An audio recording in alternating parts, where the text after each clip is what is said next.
All right, guys, just got loaded. Here's what we got. We got 4 containers here, and these are airplane parts from what I was told and from the sticker on the back.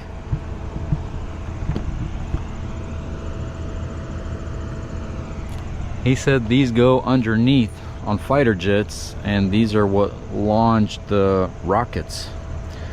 They look pretty big for whatever goes underneath the airplane on a fighter jet, but that's what it says. It says something about a bomb on the sticker that's on here as well, so it might be a bomb or a rocket launcher for a fighter jet.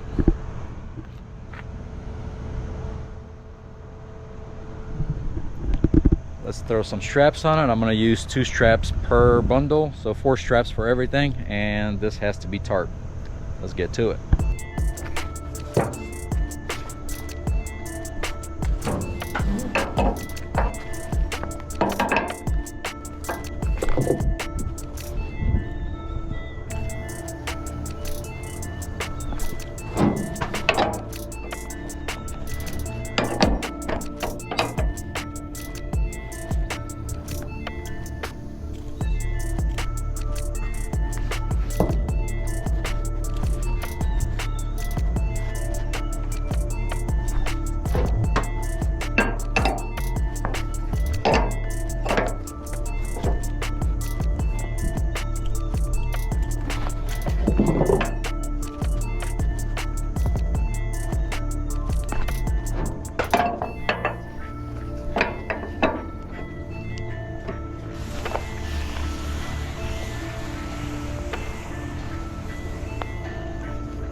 Alright guys, got everything covered with a tarp. I used my 27-foot tarp. This is a fairly simple load. Didn't have enough in the back, so I had to cover it with the blanket. They said it can't be visible since it's airplane parts. Alright guys, going to St. Louis, Missouri, Boeing. Got about a little bit over 700-mile drive. Let's hit the road. On the way to STL, my dispatcher found me a partial that I can piece together with the load that's on my trailer right now.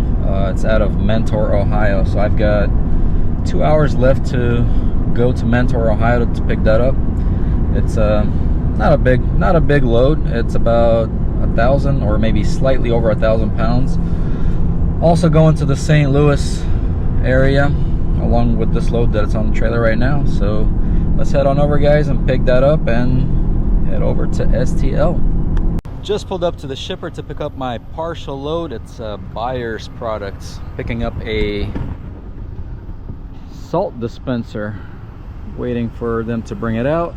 Going on the back of the trailer there is just one piece. They said I was supposed to pick up 2 or 3 pieces.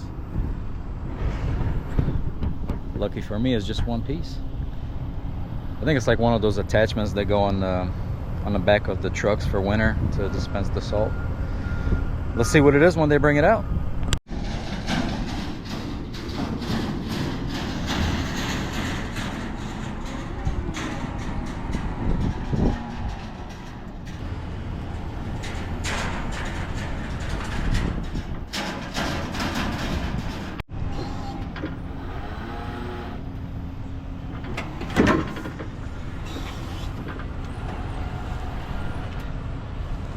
Alright guys, here's what we got. A salt dispenser. Should be a fairly simple load. 2 straps over the top and we're good to go. Alright guys, that was a super easy one to strap. Only 2 straps. Here's what we got.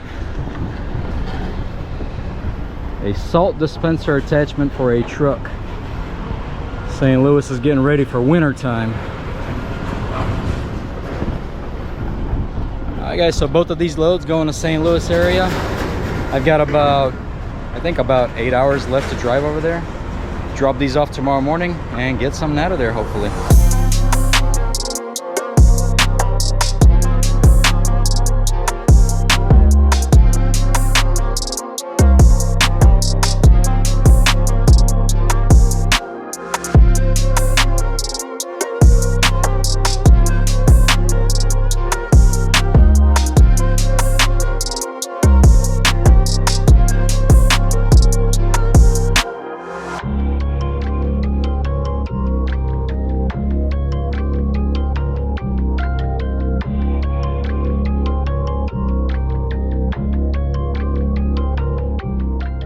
Alright guys, just got to the receiver to drop off the first load. Napide, St. Louis, Missouri. Let's get this thing dropped.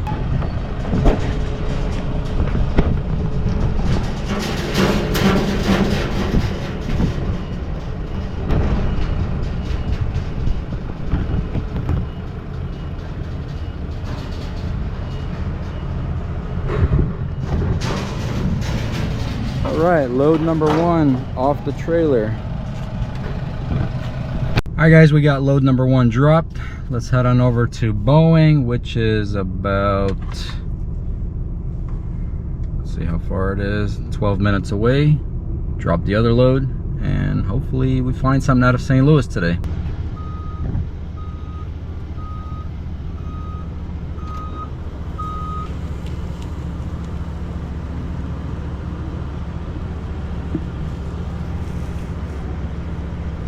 Alright guys, dropped this load off. I got a little bit of footage before the guy told me to not record. You know, government facilities, airplane, Boeing, they don't allow you to record. Like it's all top secret over here. Nothing special. Alright guys, going back to the truck stop and looking for a load. My dispatcher was able to find 2 loads for me. So currently on my way to pick up my first partial. Oh, it's out of Glasgow, Missouri. So it was a little bit over 2 hours away from St. Louis, Missouri.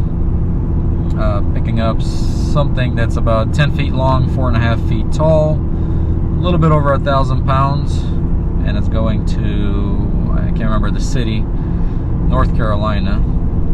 And then I've got a load that I'm supposed to pick up tomorrow that I'm going to try to possibly pick up today. If I can find a phone number and call them and check if it's ready or not. It's another full load, but it's sized like a partial. It's only 16 feet long, 5,000 pounds, and that's going to Virginia. So about 3 hours away from my other drop in North Carolina. So let's head on over and pick up the first one and go from there.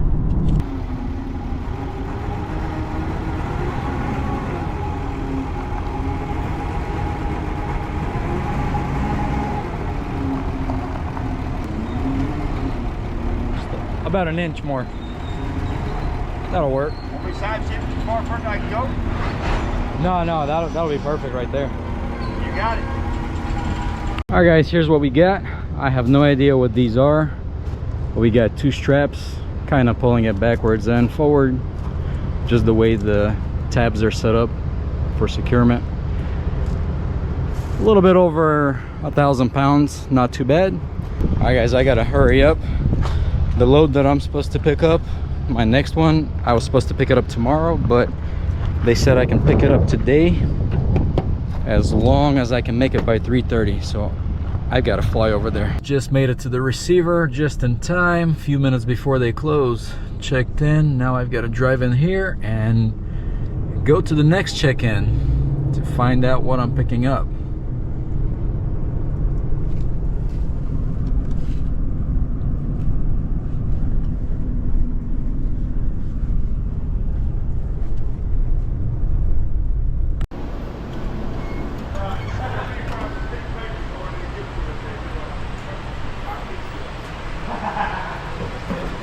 So what do I check in for shipping?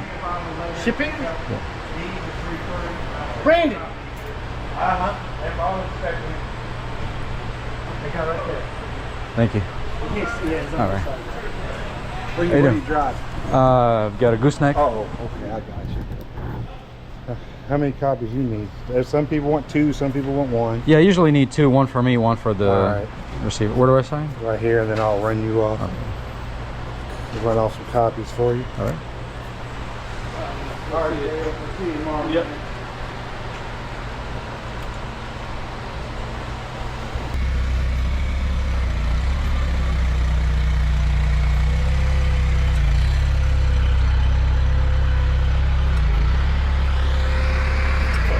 Drop it down. I think bring it back out just a little bit. Bring it back out? Yeah. Perfect, right there. Better? Yeah, now if you can shift it that way just a little, that'll work.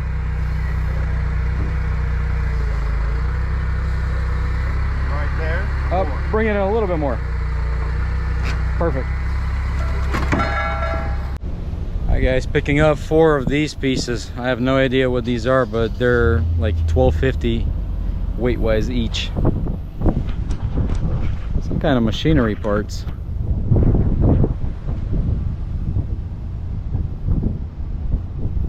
Alright, got everything strapped down. I thought this was going to be a lot quicker, but with these things being painted, had to be careful and throw on extra protection so the paint doesn't get scuffed up. I don't want to be responsible if something happens to the paint, so I had to put some extra straps underneath my corner protectors. Alright guys, still got room in the back, about 15 feet. Hopefully we can pick up another load tomorrow out of St. Louis and hit the road. But for now, I'm going back to St. Louis. I am at my parents' house. So after I picked up the loads, headed back to St. Louis. Spent 2 days at my parents' house.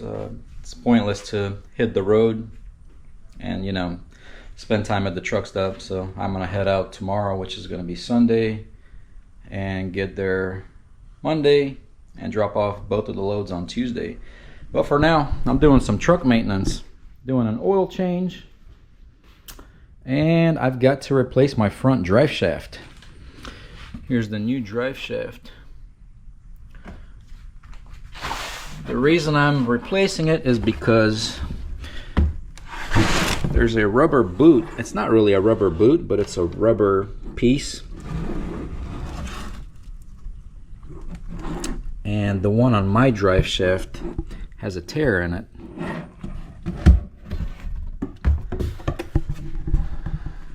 So it's got a tear in it, and unfortunately you cannot replace that rubber piece by itself. You have to replace the whole drive shaft. Crazy, isn't it? That's an expensive piece to replace just because of the rubber boot. I got this drive shaft for, I got a discount at the dealership over here in St. Louis that I buy it from. They give me their internet pricing, because I think originally this drive shaft is roughly around $700, between $600 and $700. I paid $497. That's including tax. So pretty much 500 bucks for a drive shaft just because it's got a torn boot. That's crazy. So yeah, I'll be replacing that. Got a brand new air filter, also OEM. I like to keep my air filters original from the dealer, Mopar. And here's the oil that I've got. I'm putting the Rotella T6 1030 in the summertime. Unless I can't buy it, then I use the 540. Guys, also changing my crankcase ventilation filter. I haven't had this filter, I mean, they recommend to change it just slightly under 70,000 miles, but you got to change it like at least a half that interval. Because these things, I don't know what it is, but they suck up oil into them. Let me show you.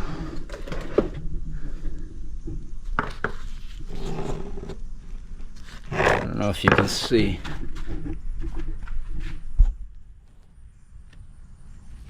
All that filter particle is black, full of oil.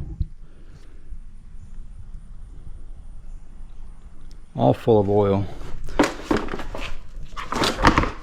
This is what a new one looks like. If anybody knows, guys, let me know why they suck up so much oil in there. If that's considered normal or not, I'm not sure. Alright guys, underneath the truck, getting the front of the drive shaft, the front drive shaft, trying to unbolt the part that goes to the front differential. Just breaking the bolts loose for now. And then I'll have to cut these clamps on this little boot, and then there's going to be a little ring that's holding the drive shaft to the transfer case. We'll get that popped out and this thing should slide right out.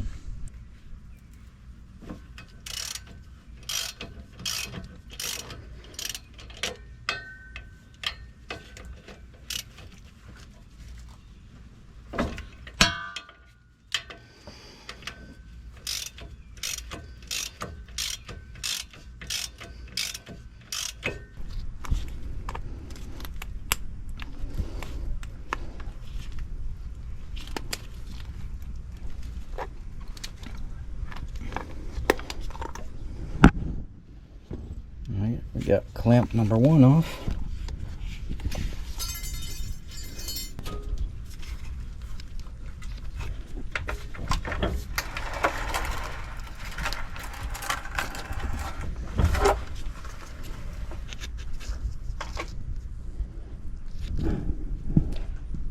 I'm gonna see if I can do it without taking the other clamp off. Alright guys, got the drive shaft off. So the part that attaches to the transfer case, got this little ring here, and you have to squeeze it apart, not inwards but outwards, and then it just slides right off. Really easy. And the reason I am changing it is because this boot right here has a tear somewhere.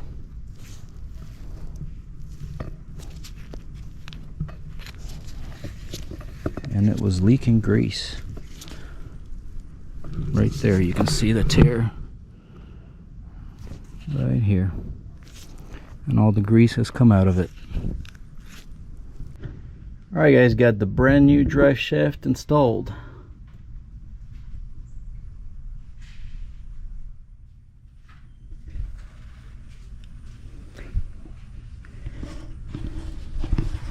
I got the skid plate back in place.